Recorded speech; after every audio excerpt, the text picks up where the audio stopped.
Dunia ieu tos paciweuh, jalma teu turut ka Allah. Dunia tos di akhir zaman, hayu urang kuatkeun iman.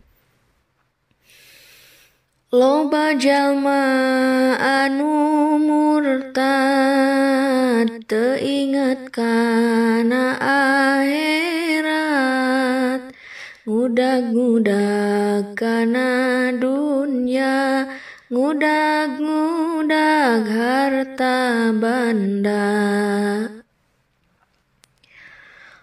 Qur'an tos teu dibuka, jalma sibuk ku dunyana, ngudag-ngudag kana bagja, ngan bagjana kur di dunya. Dunia mah ngan saharita, akhirat mah salamina, kana surga kana neraka, eta akhir nu sabenerna.